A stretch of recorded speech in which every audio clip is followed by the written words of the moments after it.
yang di hati kita sudah saling percaya, itu enteng aja kita melihatnya. Jadi nggak ada hal yang harus kita prejudice. Udah, itu pendapat PDIP dan pendapat Partai Nasdem. Saya ingin dengar pendapat yang lain dari Mas Burhan. Mas Burhan, kalau Anda melihat sendiri, karena saya ingin berangkat dari pernyataan Puan Maharani tadi ya. Pernyataan Puan Maharani. Sebenarnya apa arti dari pernyataan itu? Gini, sebenarnya meskipun Puan tidak menyebut nama, dia hanya mengatakan cawapres dari PDI Perjuangan. Ketika itu disampaikan oleh Puan, itu menjadi something. Ya. Menurut saya, secara tidak langsung Puan sedang melakukan semacam testing the water terhadap kemungkinan dirinya untuk dicawapreskan sebagai pendamping Jokowi. Apalagi kalau kita kaitkan dengan banyak informasi. Misalnya Spektu Apapilu, dia lebih banyak tampil sebagai bintang iklan Indonesia Hebat ketimbang Jokowi. Itu bagian dari upaya untuk mengupgrade posisi seorang Puan Maharani. Dan kemudian ketika PDI Perjuangan tampil sebagai pemenang, meskipun dengan angka yang kurang mencapai popular vote untuk bisa mencapreskan tanpa koalisi dengan partai lain, setidaknya dia ingin testing the water tadi. Pertanyaannya adalah, apakah masyarakat sebagai juri itu bisa menerima atau tidak? Selain itu, tentu kita harus kaitkan dengan banyak hal.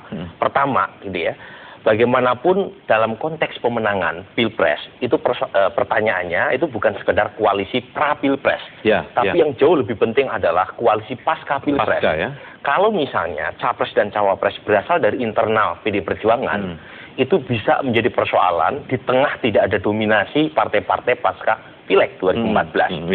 Dan ini tentu saja artinya ganjalannya nanti di DPR, maksudnya seperti itu. Pemerintahan tidak efektif. Karena bagaimanapun 19% ketika ditransliterasi dalam bentuk kursi, suara PDI Perjuangan sekitar 20 sampai 21%.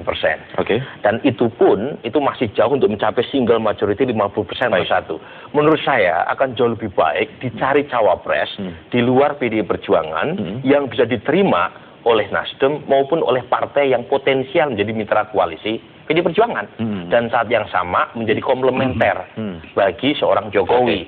Sebab kalau misalnya figur yang tampil sebagai cawapres melengkapi figur Jokowi itu sama-sama berasal dari figur solidarity maker, tetapi kurang mampu menerjemahkan gagasan besar seorang Jokowi, tentu kesulitan. Seperti yang dibilang Mas Aryo Bimo tadi, ini test case buat PDI Perjuangan setelah 10 tahun beroposisi, ketika nanti menjadi the ruling party, harus beda dengan partai yang selama ini. Saya ingin minta tanggapan ke Mas Aryo Bimo, apakah memang ada upaya testing the water tadi untuk mengajukan tadi apa? Nanti kita jawabnya Mas Aryo, kita break terlebih dahulu, tetaplah bersama kami di Prime Time News.